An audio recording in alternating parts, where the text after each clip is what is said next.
What is up, Outlap F1 Nation? This will be season 6, episode number 26 of the Outlap F1 podcast. It's the 2024 British Grand Prix race review show. And you've got Andy, and I am joined with, it's been a whole whopping 11 hours since he dominated the poker tables against us in my sister's basement last night, but I'm along with Mr. Cody. The aces were in your favor last night, but how have you been since I last saw you? Honestly, it's a little rough getting up for the race this morning. Late night, lots of poker that I won. But yeah, it's great to hang out with everyone, get some delicious barbecue. Also went to Renaissance Fair yesterday before going to barbecue, so it was a long day for me, man. But you know, I still made it up to watch British Grand Prix live. Good for you. And it was well worth it, as we will discuss. It was well worth the time and investment. And if you haven't seen it, go watch it, because we're going to talk about it in just a little bit. But if you have found our show, as David Croft would say, welcome along. You can find us on Twitter or X or whatever Elon Musk is continuing to call whatever's left of his platform. Instagram, we're also there. Discord, Reddit, and of course YouTube at Outlap F1 Podcast is the handle for all of that. If you enjoy what you are seeing, because we're going to do video tonight, and you like what you're hearing, you can do as the kids do and smash that subscribe button, or you can leave us a like.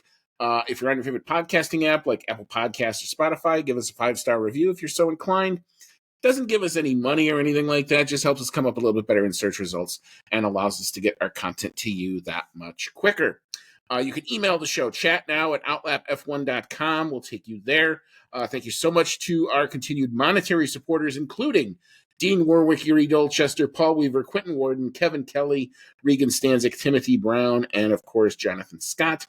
If you'd like to become a member of that hashtag Outlap F1 Nation and get your name shouted out on every episode, you can see our anchor page and leave us a little bit of money if you'd like to. $1, $5, all goes into making the show better.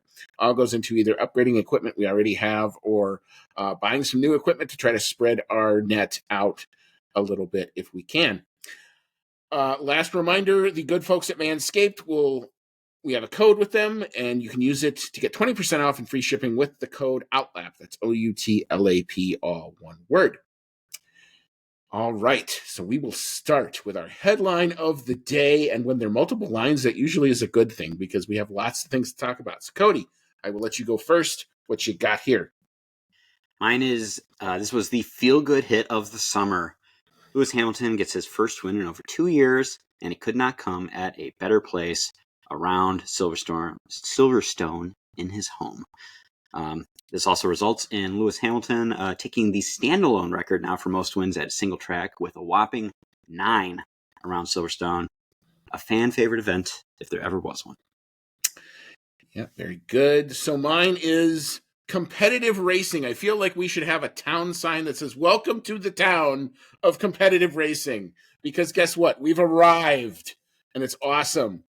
This is what we've wanted. We have 4 teams that any one of them at any given Sunday now appear primed and ready to win a race. And today proved that in spades. It also proved a lot of folks incorrect.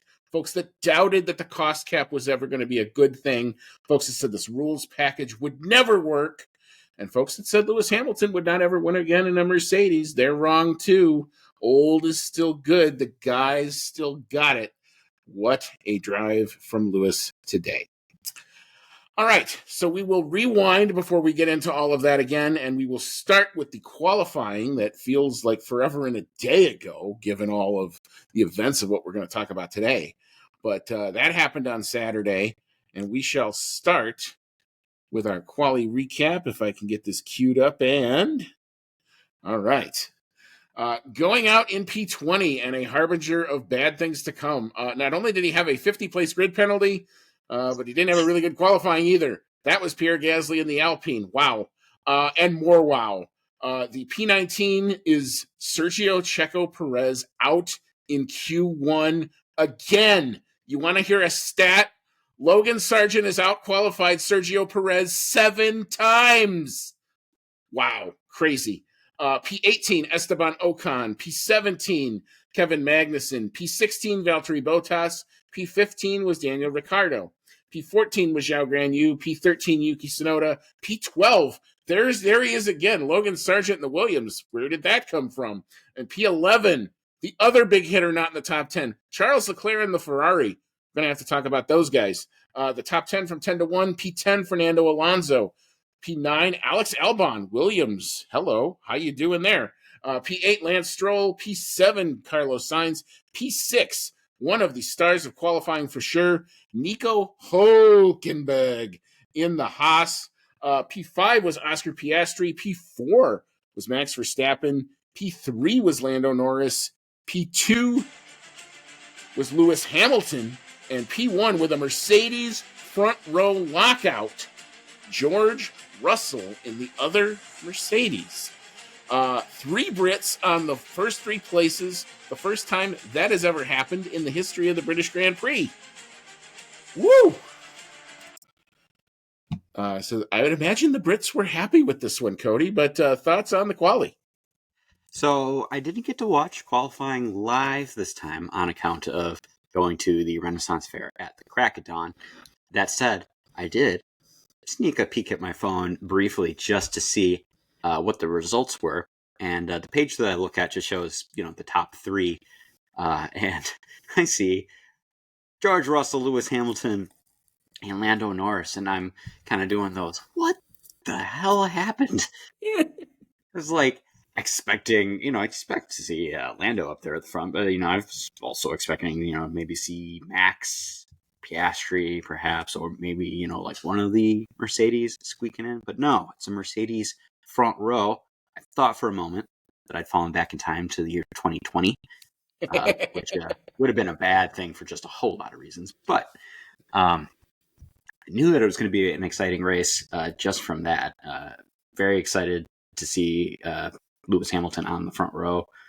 George Russell was making it look like he's, really here to stay.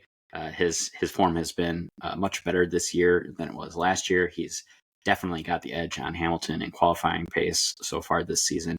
And after getting the win last time out, I thought he had a really good shot of doing 2 in a row, which would have been quite something.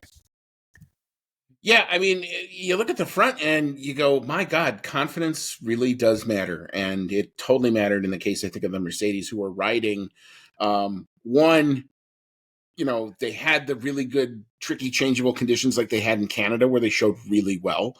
And I think that car in qualifying over 1 lap pace really likes those conditions, which you had, because the quali 1 was wet, then it dried out. The sun actually came out, and then we got a couple of kind of more traditional dry, soft tire runs.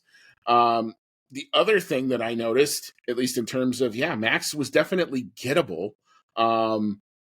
More so than I probably would have expected, because you would have thought a lot more high-speed corners. I would have figured Red Bull would have been really, really good here. And that, you contrast what Max did with what Sergio didn't do, and you just look at it, I'm just, it's a question mark over my head. What did you miss? Something went really, really bad. But anyway, just looking through this, the other big hitter not in the top 10, what's up with Ferrari? Did Charles Leclerc sell his F1 soul to win in Monaco? Because since that race, it's been not good. And here he is outside the top 10 yet again. Better form across the board from both Williamses. Logan Sargent P12, Alex Albon P9, Lance Stroll P8. So from both of the Astons and the Williams, I thought were much better. And there's Nico Hülkenberg in 6th place. Hello, how you doing? It wasn't just Austria. But yeah, and when it came down to Q3, it was kind of a couple things. One, I know Lando aborted his last lap, so we never got to see his final attempt in Q3. So the time he actually posted was his first lap. Now, he did have 2 new sets of tires, and he didn't make it happen there. But the other thing that happened was, especially with Oscar, I think the qualifying deltas got a little messed up in terms of the spacing. There were a couple drivers who were trying to really had to go really hard to make the line. Oscar was one of them. I think when he came out, McLaren told him you were minus 10 seconds, and he comes back, he goes, minus 10? So he had to kind of get on his horse just to make the line to try to get his last attempt in. So it was not necessarily a straightforward, normal qualifying fight, but still, full props to both Mercedes drivers who made it happen, especially when it counted. So good on both George and Lewis, and not a lot in it across, I think, the top five. Yeah, not too much going on there. Only flag, big flag of the session was there was the red flag in Q1 where Sergio Perez had a slip, went off in the gravel, and his day was done. And you got the camera right on Horner giving the head shake, and yeah, it's just I'm sure the rumors are just going to keep building and building as to what's going to happen with him. But yeah, Max P5. It's crazy how you think or was it P4?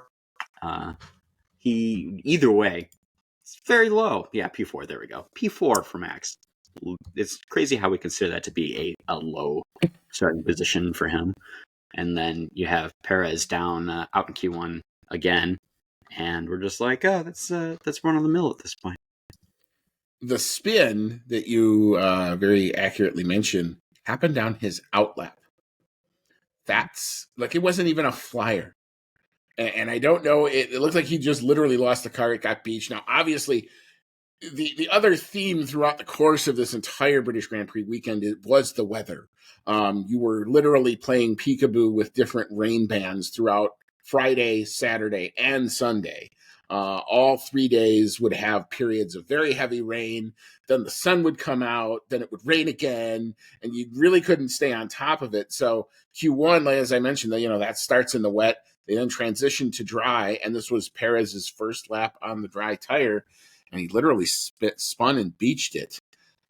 So yeah, I mean, the more pressure is just going to get upped over the course of the next 2 weeks because he's not performing, and as we're going to talk about in the race, it didn't translate to Sunday. That's for sure. All right, so we will leave the qualifying there. We will now move into the race itself, a very eventful race. So we will start with our back markers, but we're probably going to fly through them other than a couple because we have a whole ding-dong to talk about in the front 5 spots, front 6 spots, really, if you think about it. But going out in the back markers, and I feel really bad for Pierre Gasly at this point. Not only does he have the 50 place grid penalty because he changed everything. I think that Alpine just kind of made the decision to say, whatever's on that car, we're going to change it all. And then he doesn't even get to start the race.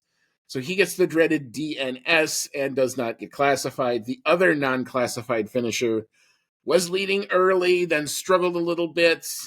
We never got to see the end of the story for George Russell because I think he only made it 33 laps in and then had to retire due to a water pressure failure. So he gets the dreaded DNF and does not score any points here. P18, Zhao Guanyu. P17, there's that Sergio Perez again. That was all he could do. 2 laps down to the leader. Wow. P16 was Esteban Ocon. P15, Valtteri Bottas. P14, the other wow. Charles Leclerc in the Ferrari. We're going to have to talk about what he did. And then P13 was Daniel Ricciardo. So I imagine this is going to be centered around Perez and Leclerc. But Cody, what you got for the back markers? Pretty much that. I figure we're going to get to George Russell when we start talking about the front runners. But yeah, it is really disappointing that his day got cut short by something completely outside of his control when he had it on to at least finish in the top 5, if not scoring a podium. So yeah, just really awful luck for George. Sad to see. Really bad outing this time around for the Alpines. Neither one of them making it into the points. As you said, Pierre Gasly doesn't even get the start, although he did give me, or Alpine gave me, a really good laugh when I saw the thing about the 50 place grid penalty. I was thinking it was like 50 places. Like, what the heck? Is he going to be starting like 2 races from now? But yeah, it didn't end up mattering. Changed everything on the car, and he didn't even get anything to show for it in the race. And then, yes, still talking about Sergio Perez and how badly his form has slumped lately. Not only is he starting at the back, but he stayed there pretty much the entire race. There was a couple periods in the race here where the rain showers were coming and going. So it started, pretty dry.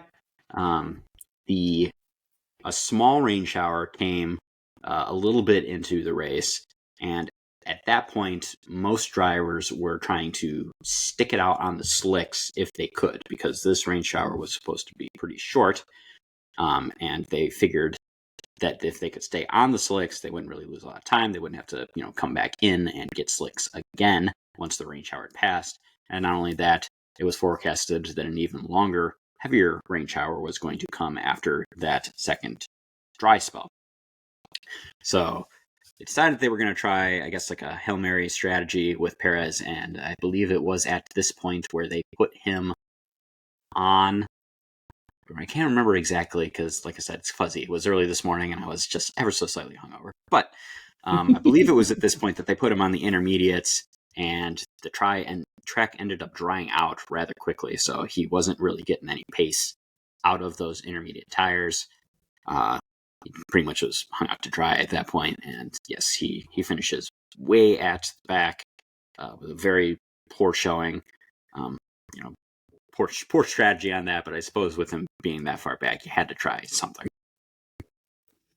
Yeah, I mean, I did read a tweet of his after the race where he said we basically tried a home run, and what do we have to lose? And at least it gave Max some positive feedback type of thing. So, I mean, if they were just going to take the sacrificial lamb and throw him on the fire, I guess that's kind of what Red Bull chose to do there. The other one, Charles Leclerc, who went on to the intermediates way too early and then ended up having to try to stick that out when the rain did show up. That didn't work because he basically cooked them.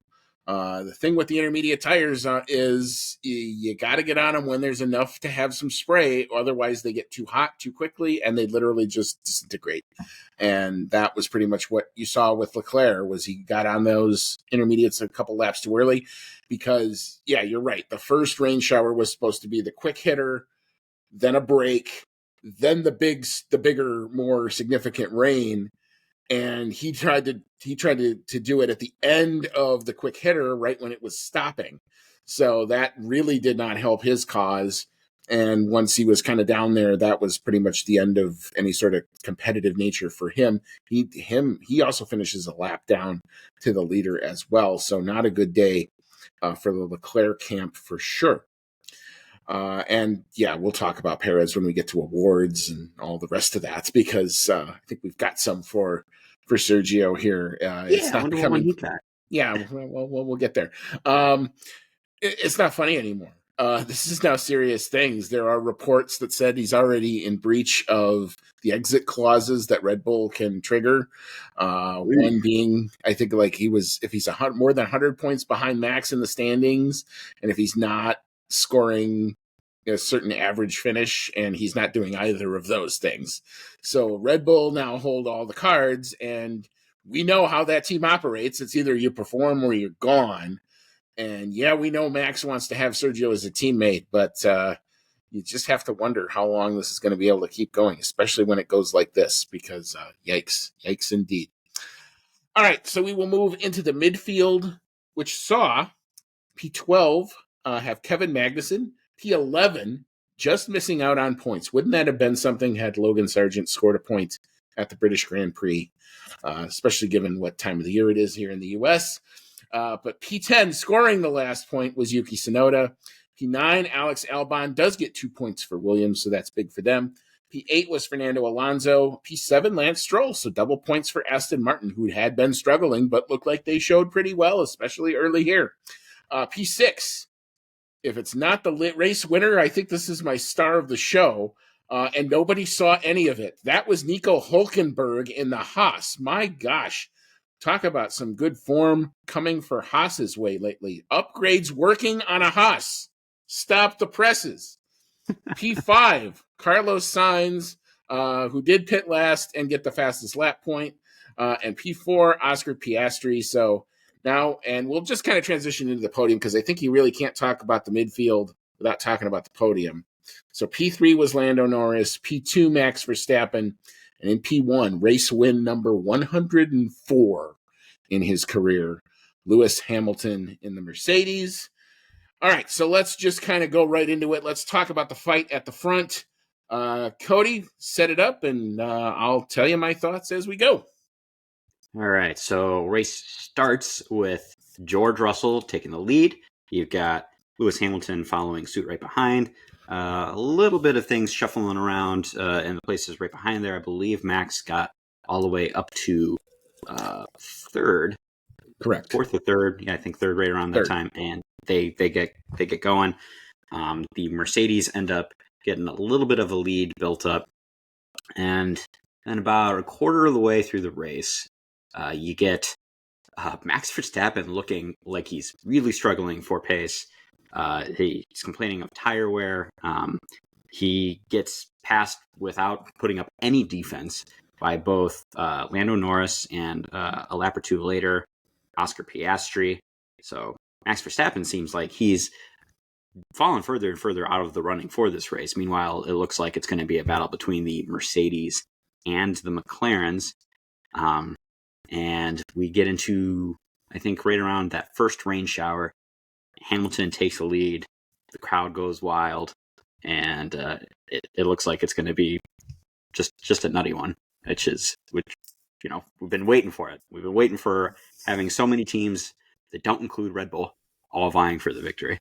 Yeah, and the changeable conditions really played to different teams at different times based on those conditions. It's one of the things about Formula One that I love so much is to watch how this interplays, because you see where certain teams are good. So when it got cool and a little damp and a little bit kind of, grainy out there, the McLaren pace fired up. All of a sudden, both Lando and Oscar looked like they had afterburners on, and starts, Lando with a beautiful pass around Max, clean, wonderful driving from Max, no issues there, no I like residual how no signs. defense is wonderful driving. Well, but there wasn't really anything to do there, but he didn't make any sort of a rash defensive move. Piastri gets past him. At one point, Lando then gets past Russell and then Lewis and takes over the lead. That second rain shower is now hitting, and now we kind of have our first real inflection point, because believe it or not, I think at this point it was Lando and Oscar 1-2, Lewis was third, Russell was fourth, and I think Max was all the way down in fifth. And now we're getting to that crossover point. When do you put on the inters, and how do you run? So the first two that took it, I think, were Max and Carlos Sainz. So they went onto the intermediates right away. The next lap was two different differentiating strategies between the Mercedes and the McLarens. McLaren pits Lando from the lead. He comes in and takes a set of intermediates. Mercedes chose to double stack. Now, the other thing was Piastri was literally like a second behind Lando. So they, instead of double stacking, elected to keep Piastri out for another lap. That, I think, proved fatal ultimately to Oscar Piastri's overall chance to get a race win, because that was definitely not the right call. It had gotten too wet. I think he lost something like 10 or 12 extra seconds on that extra lap. By the time he comes in, he's down all the way in sixth and now behind Carlos Sainz. So from Piastri's perspective, even though he had some good pace when they went to the intermediates, he could not necessarily get past Carlos Sainz, and that really kind of killed his chance for an overall better result, podium or race win for sure. So you ended up now on the intermediates with Lando out in front. Eventually, George Russell does retire in this second phase, so you take him out. And you've got Lando over Hamilton over now Max. And at this point, it was kind of normal service kind of resumed. It had kind of calmed down a little bit until Then, of course, the rain shower stops and the track starts to dry out. And now we enter pit stop sequence number 2. When are you going to then put the slick tires on? And then, of course, then what tire are you going to select? So at this stage, I think it was again Max and Lewis that came in first. Lewis fits on a used set of soft tires. Max fits on what seemed to be not the right call at the time, but where were we all proven wrong? A set of hard tires. And Lando stays out for an extra lap. Lando comes around. We're going to talk about the discussion sequence for McLaren in a minute, but I'll just kind of say what happened. Lando does pit. He slides a little bit forward in his box. It's a slower stop because of it. Lando does fit on another used set of soft tires and goes back out. But at this point, Hamilton has now repassed Lando for the lead. We get to the last 10 laps. It is clear from now the two guys in the back, Piastri and Sainz, who were about 10 or 12 seconds behind all of this at the front three, also pit. Piastri goes on to a new medium tire, and Sainz goes on to, I think it was a medium tire as well. But then eventually Carlos boxes, puts on a soft tire, and goes out and sets the fastest lap. But he had a 20-second gap over, I think, Hulkenberg, so he was more than safe to do that. But anyway, what you're seeing now on the timing is Piastri setting purple sectors with that new medium, Verstappen setting purple sectors with the new hard tire, and both Lando and Max are kind of ding-donging a little bit, but it's kind of holding station for a while. Eventually, Lewis does build, I think, about a 2.5 to 3 second gap. I think that's what they came out with. And Max does close the gap on Lando, and with about 4 laps to go, does pass him to come back in P2. If Max literally, I think, runs out of laps, I think if he had maybe another 3 or 4 laps, we may be talking a very, very different tune about who won this race. But Lewis is able to hold on at the end of the day, make those soft tires last just enough to come home 1.465 seconds in front of Max to take a very popular, very emotional victory for him. All right, so that's the what happened. Now we got to get into why and where we go from here. But Cody, first initial thoughts on that fight at the front. I thought it was extremely exciting. I thought that it was formed at the end by both some really good pit calls and some really poor pit calls, because, as you said, heading into that last stint, they put Lando Norris on used softs. It looked like he was starting to close the gap on Hamilton there for a little while, but he just couldn't make the tires last, and eventually he started to fall back into the clutches of Max. Now, Max was on the other side of that with a really good pit call there at the end. He seemed to have been struggling with tire life through his first couple stints. He was complaining on the radio, I believe, both for the slick stint at the beginning and his intermediate stint, that the tire wear was pretty extreme for him. And it looked like that was why he was having a hard time keeping up with the leaders, why he was falling back behind the McLarens about a quarter of the way through the race. So they decided to fit him with hard tires, which the announcers were pretty confused by and wondering how good of a call that was.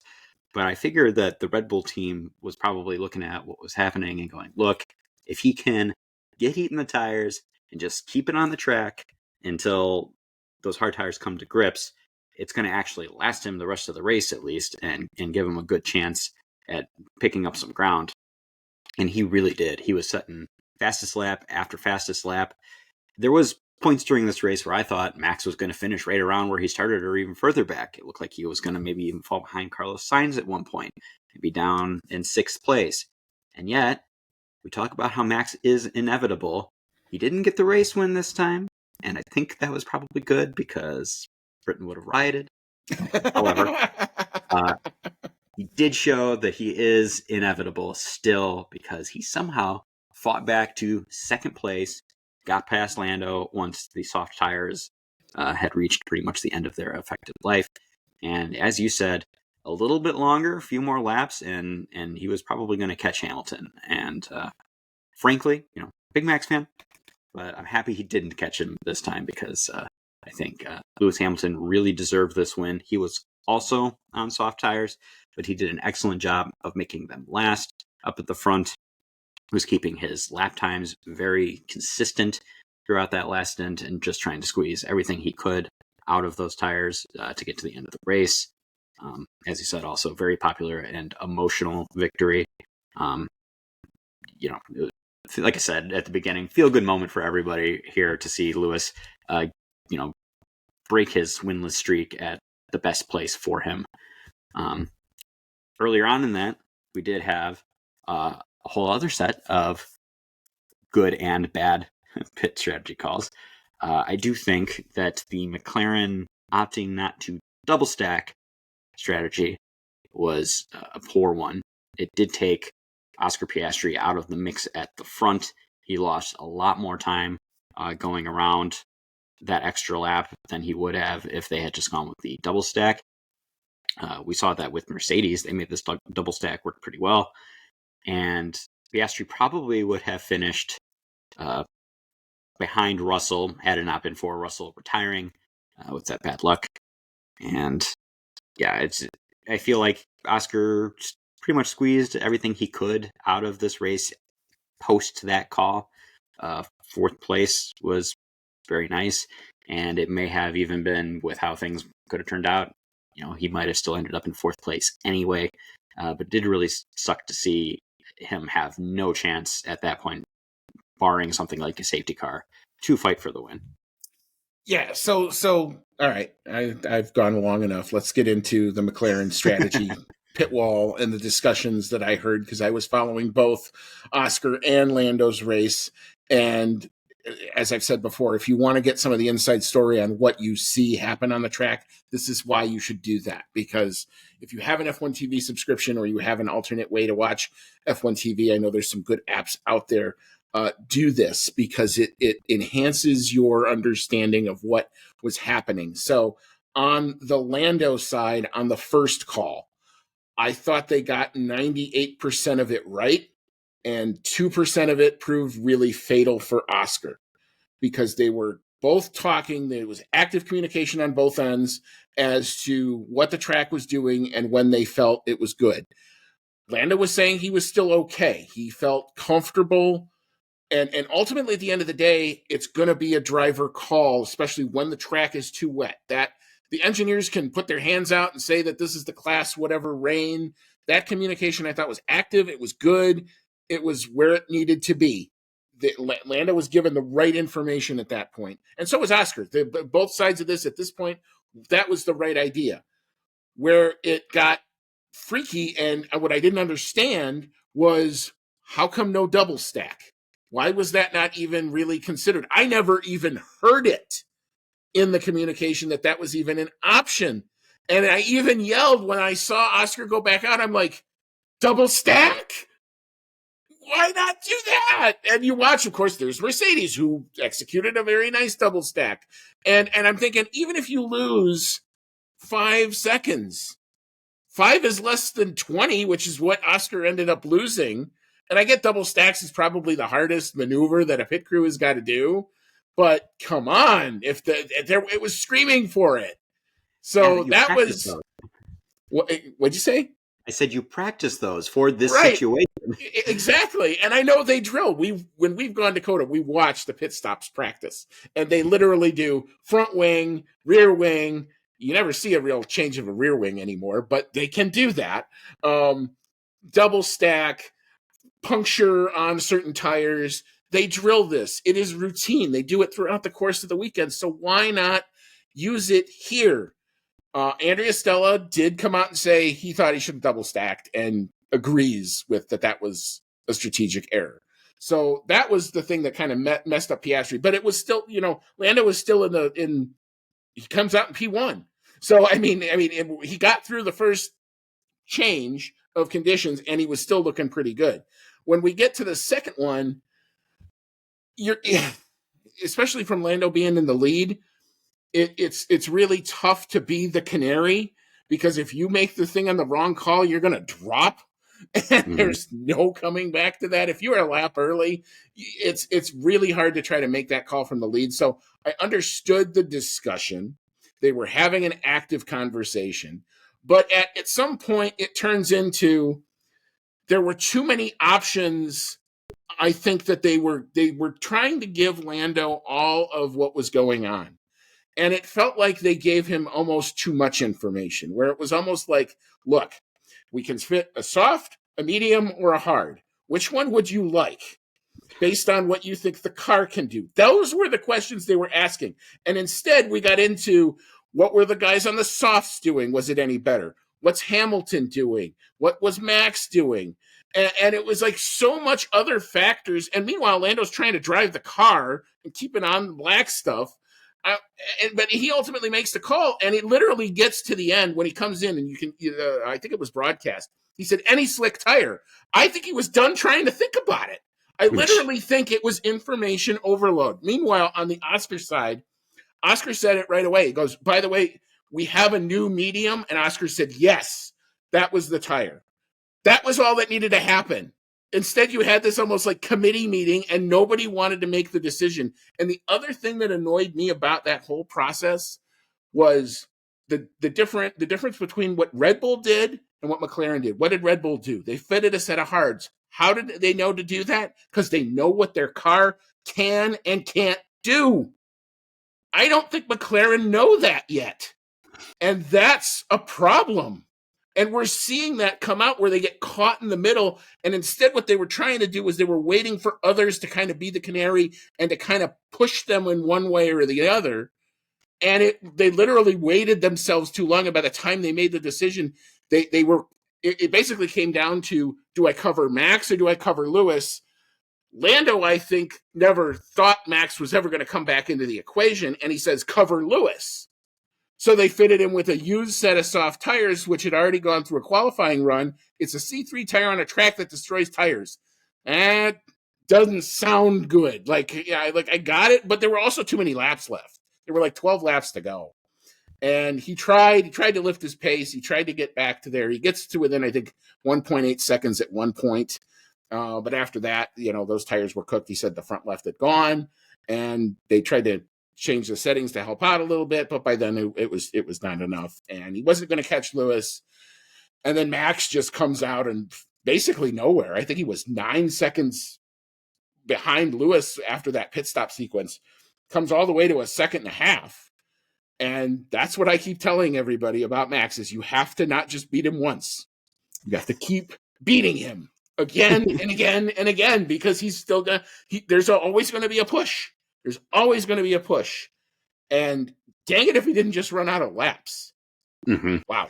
But it was all the way, I will say, this is fascinating to watch. The interplay, all that. Was I happy with the result? Not terribly, because I'm a Lando fan. I mean, I was happy that Lewis won. Hang on. I was really happy that Lewis won. But from the Lando side, I was like, we've done it to ourselves again. And Lewis is, and I don't want to take any of that away because I was thinking like all day, like, okay, what do I say about this? Do I make it that McLaren threw it away and handed it to Lewis? I don't think that's right because I think Lewis actually went out and took it and deserves all the accolades that he's going to get from this. So anyway, them's my thoughts on what I saw. Cody, you can counter me if you'd like. I definitely think McLaren had a very legitimate shot of winning this race. I don't think that Mercedes was running away with it. I think that Lewis did an excellent job, fought at the front the entire race, was always there, making good calls, made the tires last. Yeah, he definitely deserved the race win.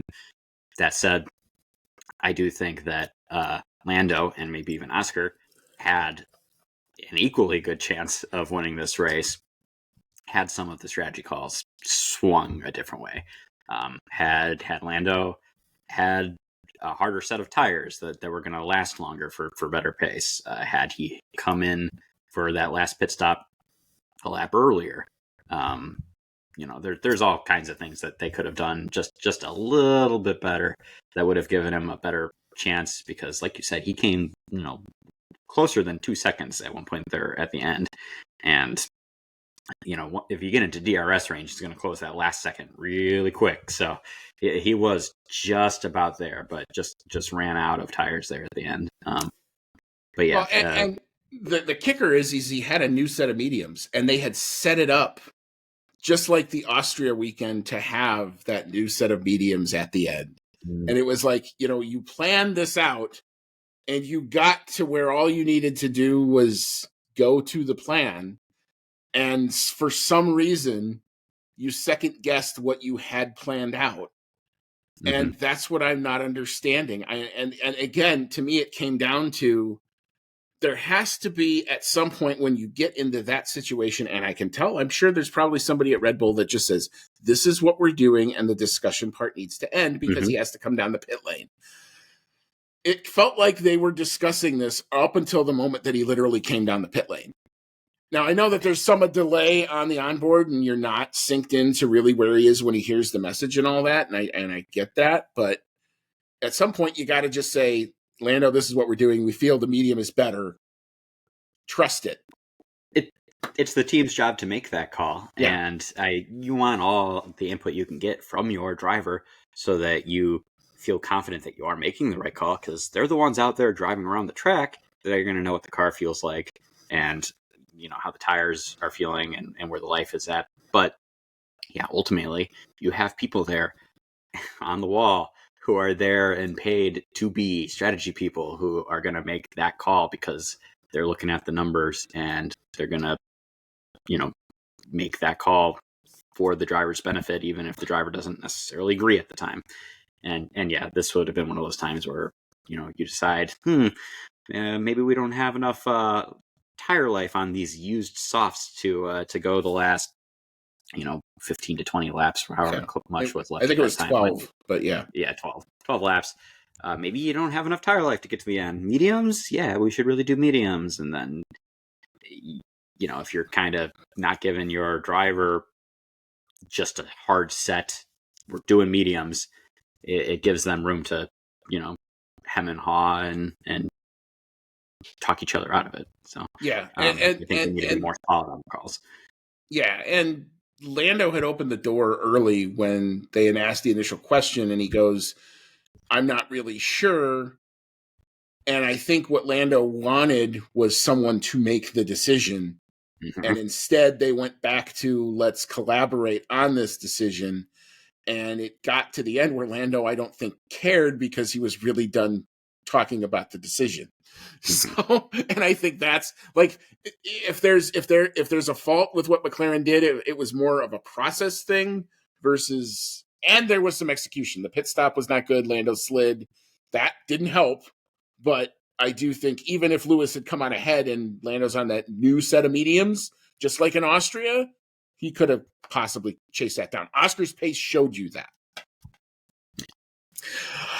I think we've done a good job of beating McLaren a little bit to a pulp here, even though they finished third and fourth, which really isn't that bad of a finish. But I guess a few honorable mentions we had here.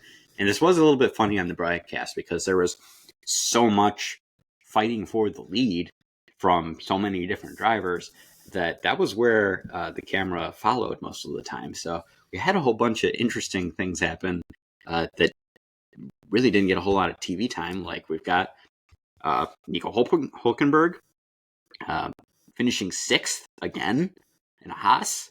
So he is on the form of his life right now. I bet, Audi Sauber is really happy that he is hitting this form just before he's going to be joining that team.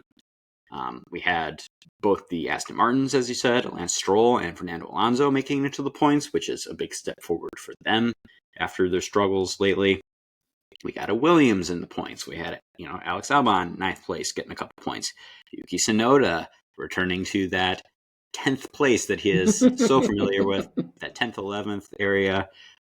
Logan Sargent didn't get into the points, but I gotta say, 11th for him, with how many cars finished this race, is actually quite promising. I don't think at this point there's much that's going to save his seat for him, but it was refreshing to see him doing this well and actually having a pretty nice weekend.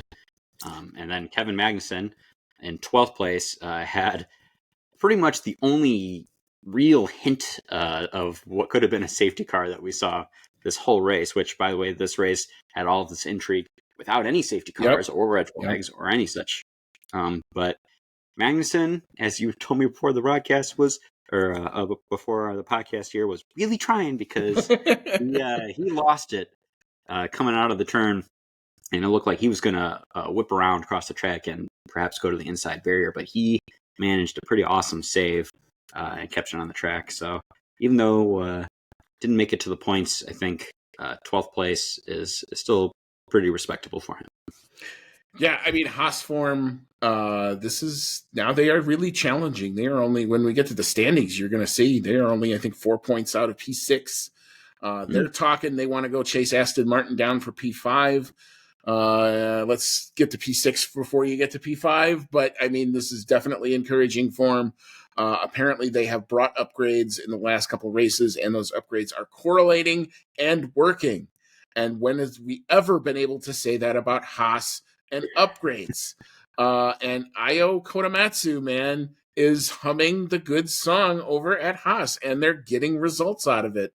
And it's fun to watch when we can see it. Now, it would have been nice to have actually seen some of the tribulations of Nico Hulkenberg, who scores really good points and should have been on TV just a tad more. But, that's just kind of the way it goes.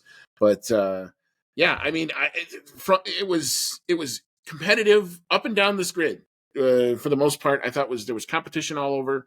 This was Formula One should take a bow. They should point to this race and say, this is what we wanted when we changed the rules. This is what we wanted when we put the cost cap in. If they're all like this and we have so many talking points coming out of it, yeah, I'm in for that. I mean, if we got 12 more that are like this, we're at the halfway point of the season now officially. And if we got 12 more like this, this is going to be, we're going to have some fun this summer and fall for sure. Wow. All right. So we will leave our British Grand Prix review here. We will take a quick break. We will come back. We'll recap what all this did to the point standings. Some very interesting, not a huge shuffle, but the shuffles that are happening are very interesting and all of that.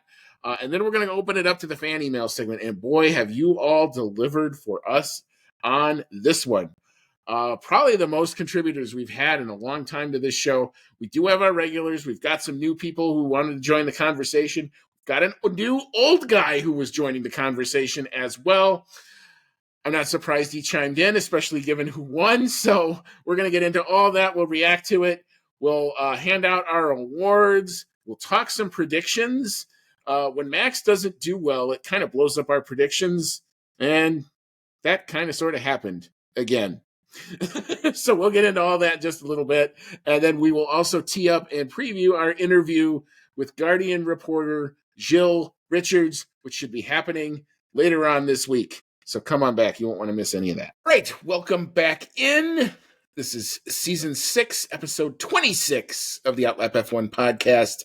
It's our 2024 British Grand Prix review show. You've got Andy and I'm along with Cody tonight. And we may be a little hungover, but we are pressing through, dang it.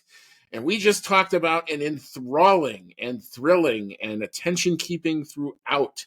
I think I was actually physically tired after this race from the tension. And I have to say, I loved every minute of it because of it. So, British Grand Prix. So now we're going to recap where all of what the results do to the standings. So, Cody, if you want to take the drivers, I will chime in with the team standings. Sounds good. In first place, we still have Max Verstappen, who, despite what I thought was going to be the case at the beginning of this race, somehow manages to still extend his lead in the driver's standing. So Max Verstappen is now up to 255 points, which opens up the gap just a little bit more to Lando Norris, who is in second place for McLaren with 171 points. Third place, Charles Leclerc, just hanging on after this one. Third place for Ferrari with 150 points, and just behind him, his teammate Carlos Sainz with 146 points. Oscar Piastri, decent performance here. keeping that McLaren moving up through the standings. He has 124, so starting to catch up to those Ferraris. Sergio Perez slipping back further and further. He is now down in 6th place in the standings with only 118 points so far this year. 7th place, George Russell stood to make big gains this race. Alas, was not to be after that equipment failure for him. So he is in 7th with 111 points.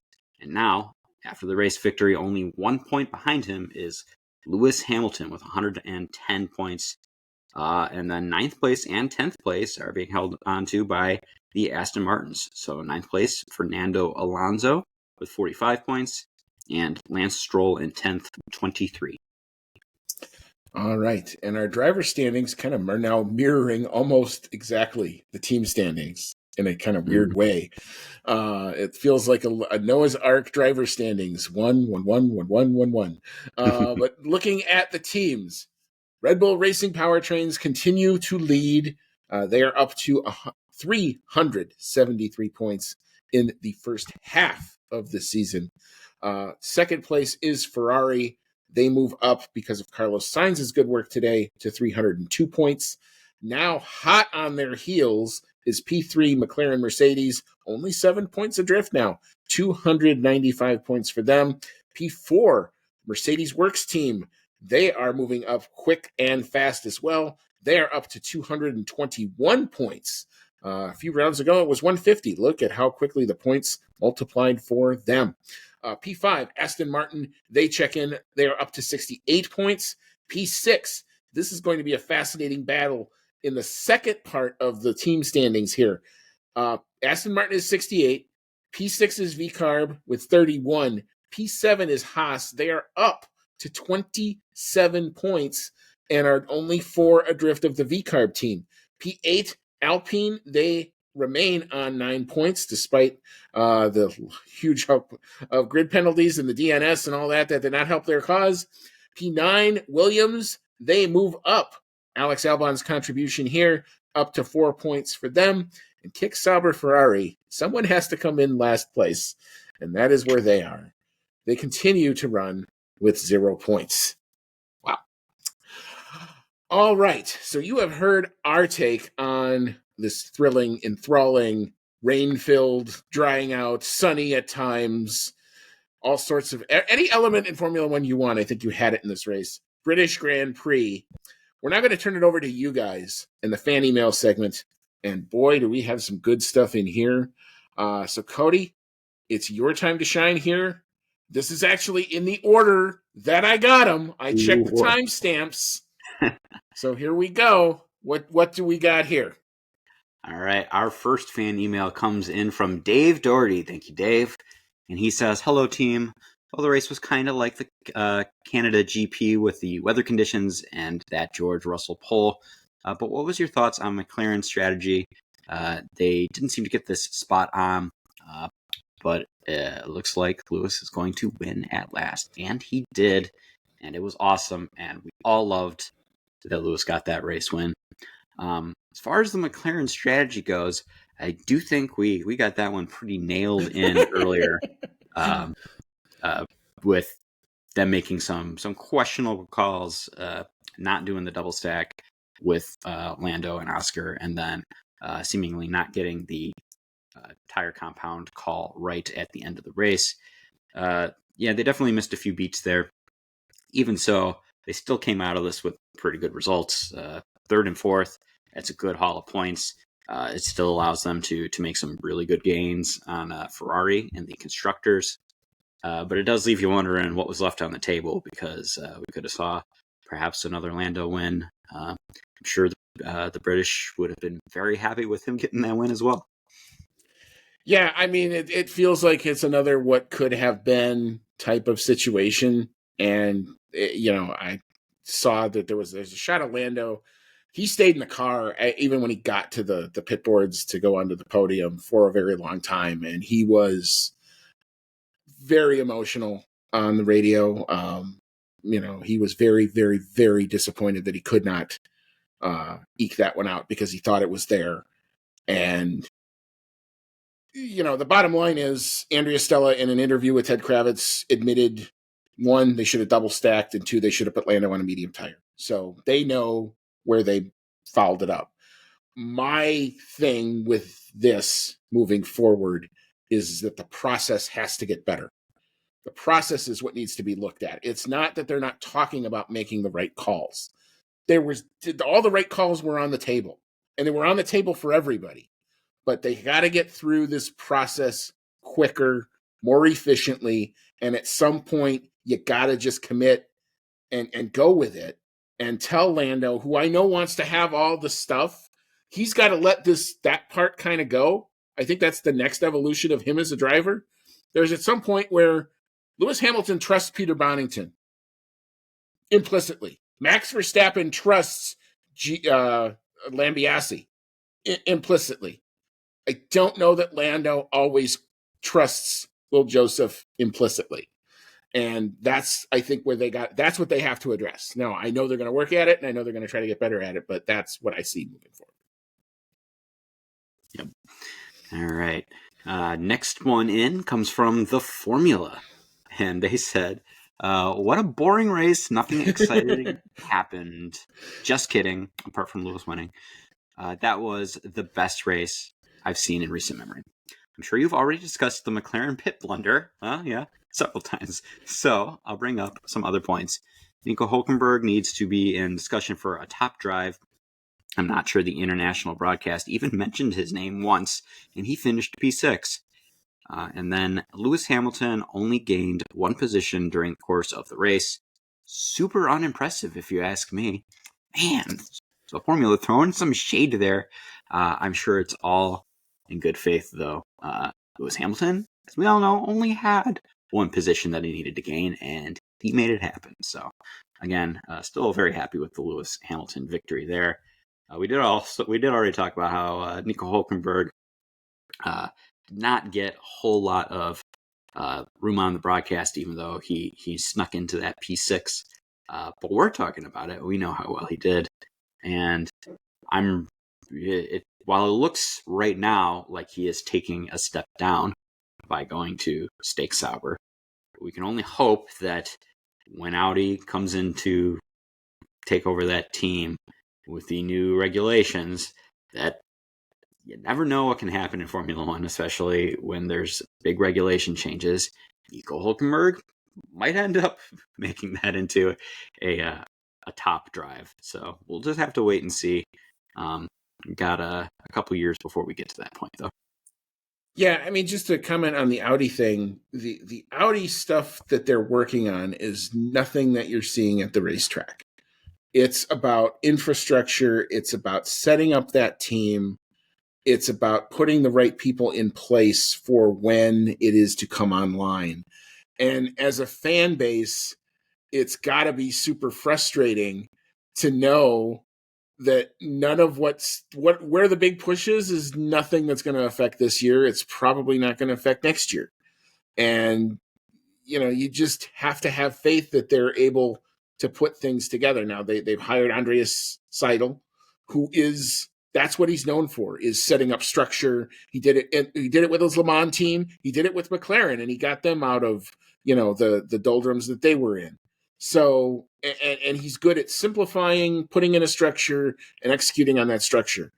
And you got to think that that's what he's been doing. And the fact that you haven't seen or heard from him. And I said when they hired him, I said, he's going to go away, and you're never going to see and hear from him for a long time. And you're only going to see the fruit of it when the Audi people come in. So, yeah, I mean, but pair that now with Nico Hulkenberg. And one thing we didn't also talk about for Haas, Ollie Behrman, has signed to at least, if nothing else, replace Nico Hulkenberg. So they have one driver confirmed. The Kevin Magnussen seat is still kind of up for grabs. Whether that will be K-Mag or someone else, we don't know yet. But congrats to Ollie Behrman, who now means that I get to do my favorite thing in radio and drop little bears here and there all over the place. So get ready for that when he starts scoring points. But anyway. Behrman. Yeah, exactly. Yes, I look forward to all of the bear puns as well. It will be fantastic. Our next fan email comes in from Rachel Fleming. Thank you, Rachel. And she said, well, who said a triple header is boring? Firstly, awful tire choices from McLaren. Quite frankly, their calls have been appalling in this race. Piastri and Norris both could have won this race. Well, almost as bad as Charles Leclerc. Perez was a tester in this race for Max. I will excuse that, though awful again.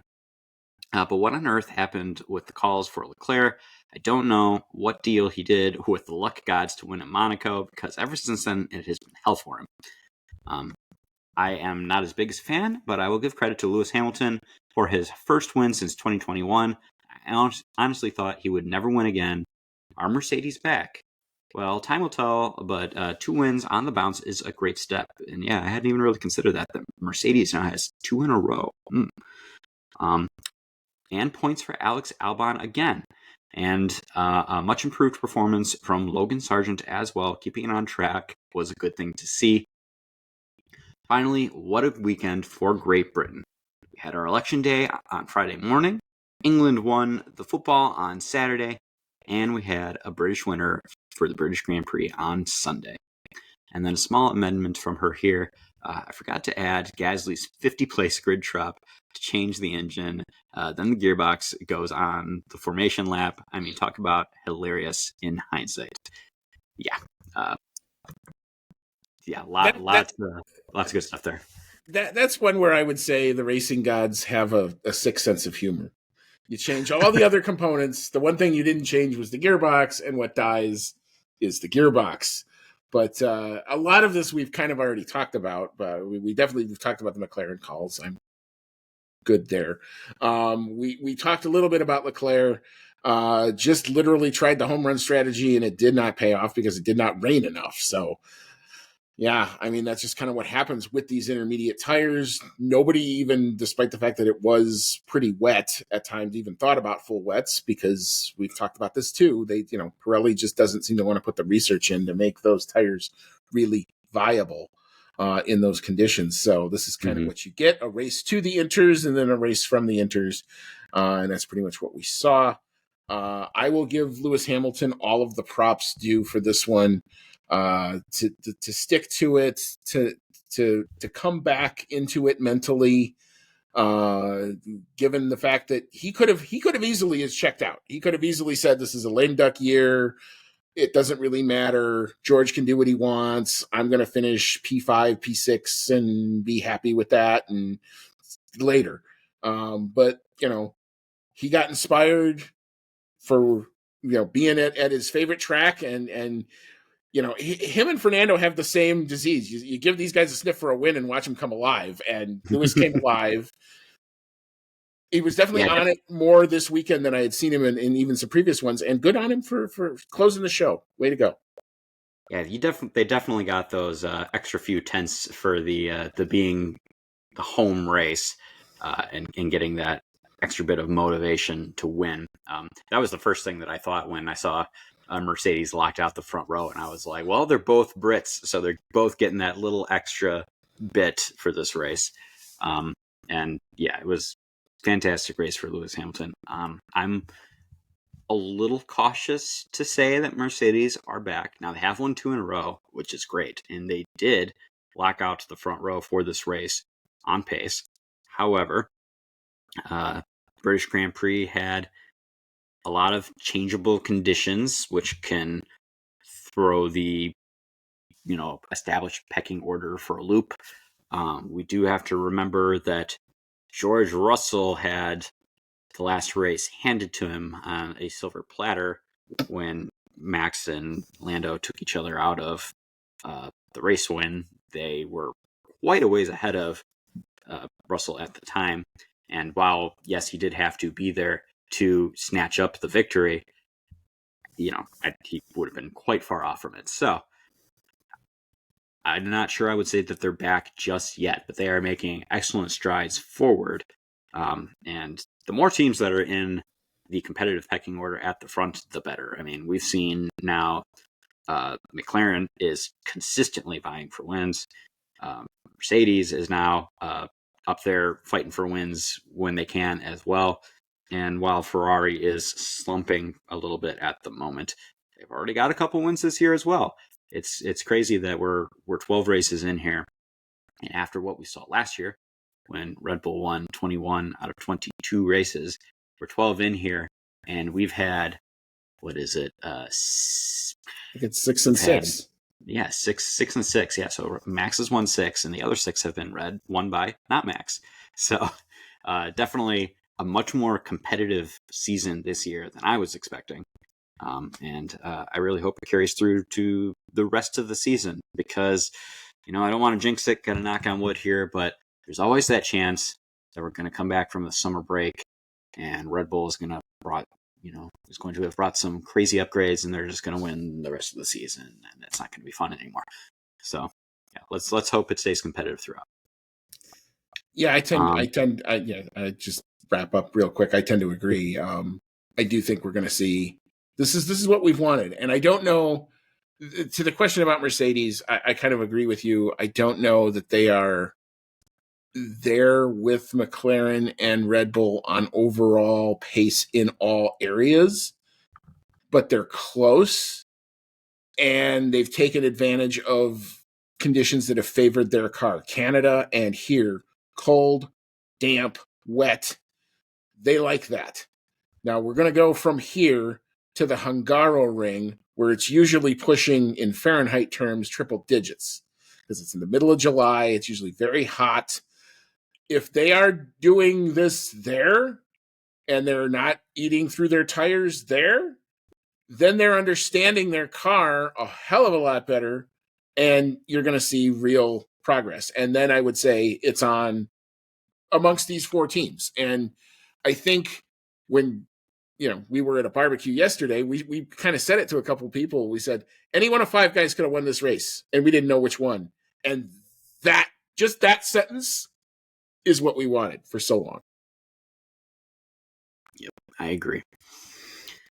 Next email comes in from Roberto Morias. Thank you, Roberto. And he says, Lewis had a great race, but I want to talk about Max, the new Max, post-Austria. Cold, measured, efficient, and still super fast, even when his car is not. It made me think of the great races from Prost. It seems to me he has reflected on his clash with Norris and emerged a more complete driver. Now, I think a lot of people said that about Max after his 2021 clash with Lewis and how dominant he was in 2022 and then again in 2023, that at that time we were seeing the new Max who was cold, measured, efficient, and extremely fast. So I think that's just kind of how Max is at this point. When he is really good, he is really, really, really good. And whenever there is something that goes wrong, he's still really good. But I don't think we've seen the last of his antics, I guess I will call them. Still a fan, but we will call them antics with, very aggressive defending and fighting for every inch that he can. I think we saw him be less aggressive in this race because at the times where he was getting passed by, say, the McLarens of Lando and Piastri, his pace was pretty bad. The tires were worn. I don't think he really had a whole lot to defend, and it was still pretty early on in the race. In Austria, he was fighting for the win there at the end, just hoping he could hold off Lando long enough that he ran out of fight. Here, he had 3/4 of the race to come back after that, and I think he knew it. So I think that's why we didn't see the aggressive driving from him, because he knew it wasn't the time for that. And I guess we could lend that to him being measured and efficient, as you described him. And I think it worked out for him. It was really nice to come out of this race with really nothing controversial happening. And we can just look back on it and be like, man, that was a great race, and everyone can be happy about it. And we don't have to keep talking about Max and Lando taking each other out for like 4 more weeks, even though we probably will. But well, Twitter will, because that's what Twitter does. Definitely will. But yes, I wouldn't really personally describe this as the new Max. I would say it is just the existing Max. Um, but I will also agree with you that it does seem like he reflected on what happened in Austria, and at the very least kept it really clean this time around. And yes, he is very measured and efficient. He made it back to P2 and almost the race win when, after the first 20 laps, I never would have believed that. Yeah, I've said this many times. You cannot write that guy off, and you have to not beat him once. You have to keep beating him again and again because I correlate Max Verstappen, and I've talked about this a couple of times. I'm getting back into my old chess habits, and I know the number one rated chess player in the world is a guy by the name Magnus Carlsen. And the thing that they say about Magnus is the same thing that they say about Max. He asks questions. He makes you make decisions. He made Lando make decisions in Austria, good, bad, or indifferent. That's what he did. He didn't have to ask questions early because there was no point to do that. But at the end of the race, there he was. He asked a question that said, what if I put on a hard tire and go out and do that? And look at what he did. He was setting, the timing screens were purple and green for almost every lap. Mm-hmm. And so you just saw that and you said, well, damn, again, whoever made that call gets a pat on the back for a strategy decision because I didn't see that working. I saw that and I went, that doesn't make sense given where we are and what's left, but okay. And shoot, I got proven really wrong really quickly. But I also want to think this was going to always be Max on his best behavior, especially given where we were, given who he was fighting, all of that put together. I don't think Max was going to put a foot wrong unless it was for a win. And he never got to, now we never got to see Max v. Lewis at the end. Had we seen that, maybe we're singing a very different tune. We don't know. Man, and we'll never know. I'm not even really sure I'd want to know what would happen if Lewis Hamilton was going to take this win and Max took it away from him, or even worse, like crashed each other out or something like that. Mm-hmm. He'd have a really hard time leaving Great Britain, that's for sure. But didn't happen, so we don't have to worry about it. We don't have to go there. That's the beauty of it. We don't have to think about it. Lewis won. Max was second. 2 Brits on the podium. I mean, if you were a British fan, Sky Sports, I think, had their own personal British orgasm today, just of all of that. It was all right there for you in spades. And congratulations to everybody who did that. So, full props all the way around. Yes, indeed. Our last fan email comes from John. Yes, that John. Been on the show plenty of times before. Or was on. What is the right way to say this, John? He's the founder. We're sitting here because of him. Yes, that's John. And he picked probably the best time for him, knowing him as a super Lewis fan. This makes sense that he would be chiming in here. And he says, today was the day to silence the haters. Once again, proving that if you give this man a capable machine, he will come out on top. Today was the ultimate driver's race through constantly changing conditions, and the GOAT stood on top. There have been very few sports-related events in my life that have brought me to tears, but today was one of those days. Still we rise, still we rise. And yes, if it was not clear before, it is now very, very clear that John is a big Lewis fan. And this was the perfect day to be a big Lewis fan because he gets that win on home turf, breaks the duck. He's got that win. And there's a lot of different ways that they were splitting it up on the broadcast, that it was like almost 1,000 days, around, pretty much 2.5 seasons, or just about 3 years, and yada, yada, yada. But really, it has been a long time since we saw a Lewis Hamilton victory. And to me, it's insane after the run from 2014 to 2021, where it was the Lewis show almost throughout, that we could have 2 seasons in a row where we didn't have a Lewis Hamilton victory, and it felt very strange. And it is great to see him back on top. He was, we've said it several times now, very emotional, pretty much brought to tears, driving around with the fist pumps and British flag. It was very good to see. Everyone happy for him. Max happy for him. George happy for him. It was really good to hear God Save the King on the podium. And yes, I hope, John, for your sake, that this isn't just a flash in the pan.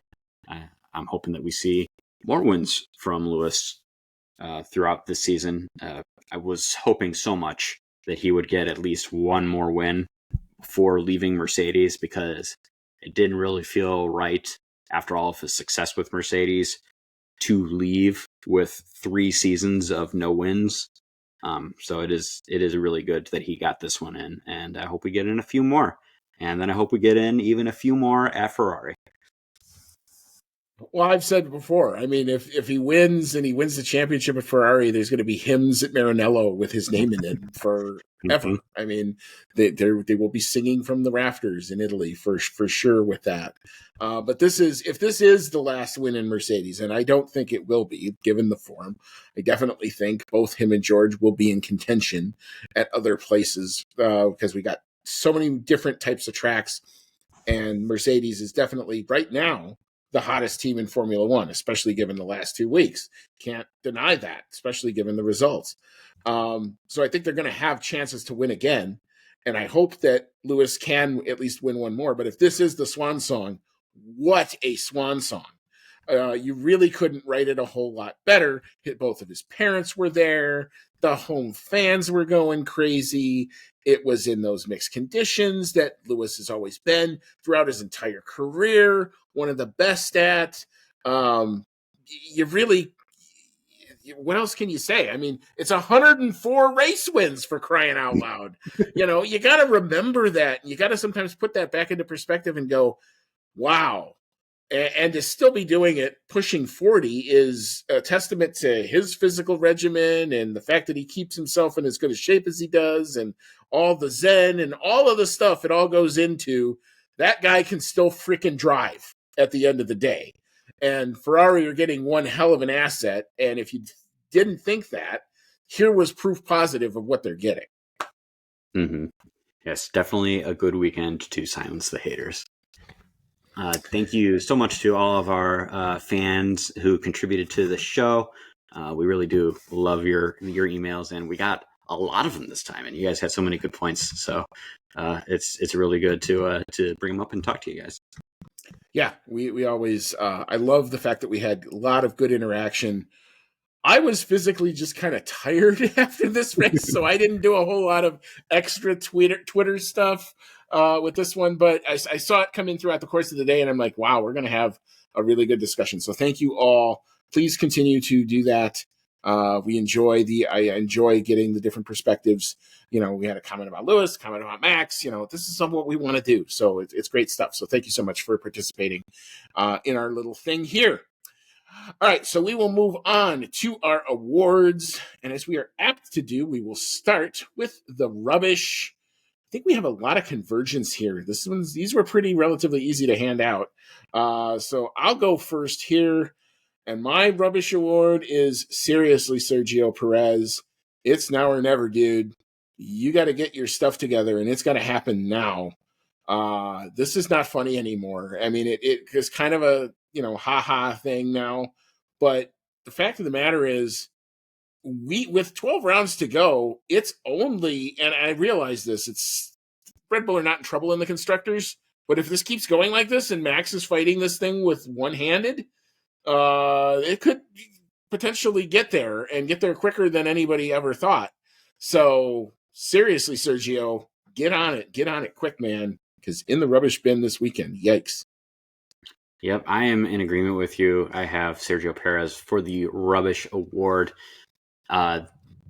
There's too much action coming from both drivers and several other constructors now for Red Bull to take this one just from Max alone. Last year, was a different story. Max was so incredibly dominant that I think Perez's performance really didn't make much of a difference. But even last year, he still had a couple wins and a bunch of podiums. And so far this year, he has no wins. He's got several podiums that came earlier in the season, but from his last 6 races here, what do we got? We've got an 8th retirement, a retirement, an 8th, a 7th in Austria in the regular Grand Prix, and an 8th in the sprint, and then a 17th here in Great Britain. So huge slump in form. A lot of that coming after it was announced that he was signed to a two-year extension on his contract. He doesn't really have much to show for it afterwards. So, yes, I agree. Sergio, I like you a lot. I would love for you to stay in that seat, but you got to show what you can do, because eventually Red Bull's going to get sick of what's happening. They've definitely dropped drivers for less. So, yeah, it's time for Checo to pick up the pace, or else he risks losing that seat to a number of drivers. Yes, and there are plenty ready and willing to go. I've seen rumors of still Daniel Ricciardo potentially now. I think you have the two Red Bull forces at work. You have the Christian Horner faction who want the veteran driver, who want to put, I think, Daniel Ricciardo in there if it's not Sergio. And I think you have the Helmut Marko side pushing Liam Lawson. I don't think anybody's pushing Yuki Tsunoda, which to me is ridiculously unfortunate, because I think Yuki's been great. But I think on the Marco side, they're definitely pushing Liam Lawson to try to get in there too. Liam Lawson, interestingly enough, is going to be testing the RB20 later this week in may prove to be a pivotal show me what you got, kid type of situation. So yeah, and with Perez now reopening a door that Red Bull thought they closed because of the poor form, things could still get spicy. We'll keep following it, that's for sure. All right, so we will move on to our analysis paralysis. I think this one is universal. I hate calling out my team when they do stuff like this, but got to do it. They should have double stacked when Piastri was 1.5 seconds behind Lando. 8-second loss is better than a 20-second loss. That's just simple math. They know that. They'll fix that hopefully next time. But the bigger issue for me was the lack of decisiveness on what tire to fit for Lando. It was way too long of a discussion. At some point, the discussion needs to end, and we have to make a decision, and we have to go with it. And when Lando's basically saying just any slick tire, that means you've discussed this for too long. Know your stuff. Know what your car is capable of. Know that your car really likes the medium tire. I can tell you that. Medium tire, McLaren, good. Do it better next time, please. Once again, I'm in agreement with you. McLaren is going to get the analysis paralysis award. And I'm not having heard the radio chatter like you have. I was more willing to give them the benefit of the doubt on the tire call at the end, because the soft might have worked.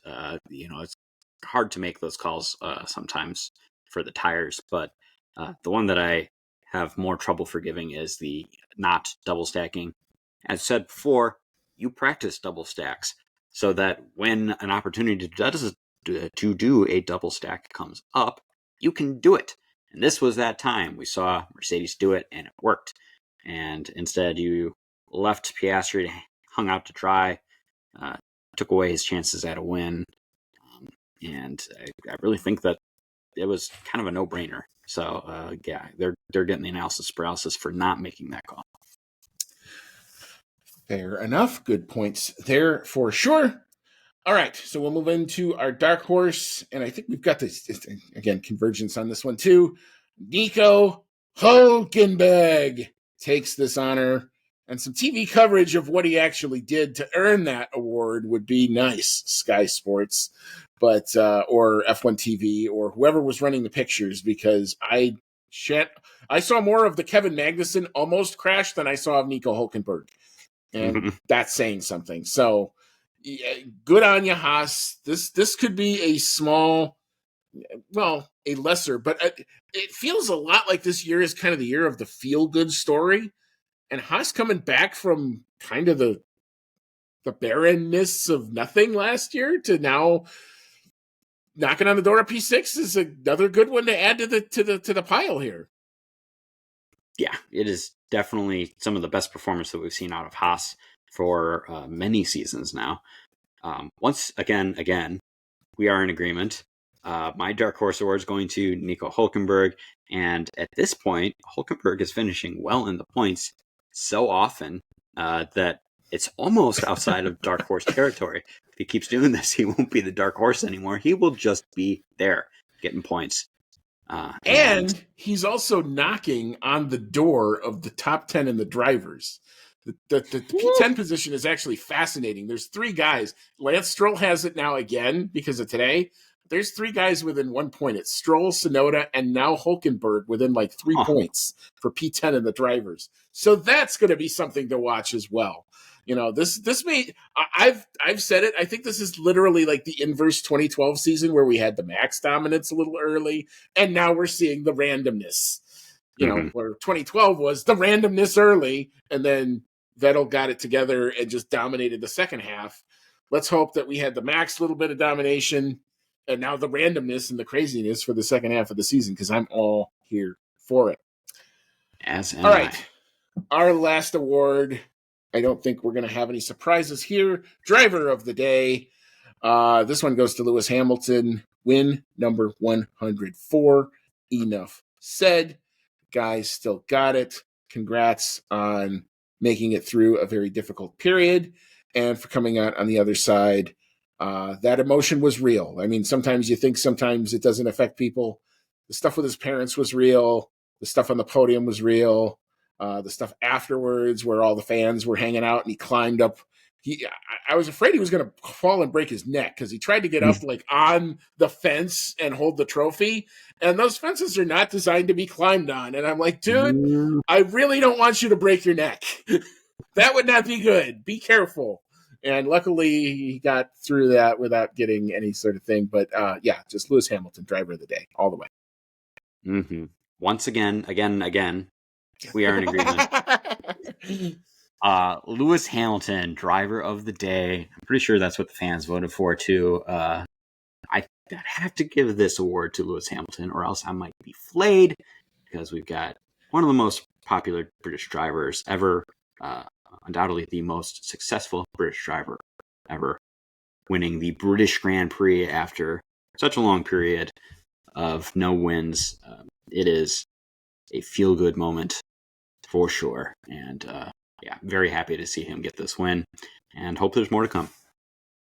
Yeah, absolutely. In full agreement there. All right, so we will now turn the page and we will talk predictions. And like we said, when Max doesn't do well, our predictions tend to suffer. And even though we didn't have Max winning, that was about the only thing that we got right, was we didn't have Max winning. But Cody, you finished with 3 points on the weekend. You got P2 for the podium. That was Max Verstappen, so good call there. You got the fastest lap time because you were quicker. The lap times across the board were quicker this weekend. And because Team GB brought it home. I don't know the words to that song, otherwise I would sing it like it's coming home. It's coming home. They did do that, so you got the prop bet. I also finished with 3 points. So in typical football fashion for the Europeans, we tied. I got P2 on the podium with Max. I got the quali fastest time because the quali times were quicker. And I also got the prop bet as well. So I guess this weekend is a push until the next one. All right. So we are now pretty much to the end of our rundown. That is it for the British Grand Prix. It was a gift that kept on giving the whole weekend long. I enjoyed it thoroughly. We'll take a quick break. We'll re-rack. We'll come back for the Hungaroring and for Spa Francorchamps before the summer break. So the F1 action is don't go far. You only got one weekend off, and then we're right back to it with a doubleheader before the summer break. But in between, we're going to have our exclusive interview with Guardian reporter Gilles Richards talking about his book. So you won't want to miss that. Look for it to drop sometime next weekend. So stay tuned to all that. I will make sure to promote all across all of the platforms. And we have some reading to do because we have to get ready for this interview. So we're procrastinating, and that's not a good thing. But we're definitely going to want to do this and do it right. And we hope it's going to be something for you guys. We're proud to bring this kind of stuff to you. And it's I'm literally going to open the show with like, why do we do this? It's for cool stuff like this. So hopefully it's going to be a great discussion. We're all excited for it. But Cody, any last thoughts before we hop on out for the night? This is a great way to wrap up the first triple header of the year. Had a lot of really good action packed into these last three Grand Prix. And as you said, just one weekend off before we head into that double header before the summer break. So, yeah, lots of F1 going on. It's something that I love, though. And it would get really busy for me and you if we had Formula One every weekend. But I do find myself wishing for it sometimes. So. I probably will miss it a little bit next weekend, not like waking up and going, wait, I don't have to be up at the crack of dawn to watch practice or qualifying or something. The other thing I do like is I do like that new streaming F1 channel. That actually sometimes, even though it's 5 days later, it lets you do a good rewatch of stuff. So check that out if you're so inclined out there. I think Samsung TV Plus and Tubi has it and a couple others have it. So it's interesting stuff. I like the way what they're kind of doing with it. But anyway, for Cody, it's been Andy. This was a really fun weekend. This was a lot of fun Grand Prix. More, please, as always. And folks, may all your laps be fast.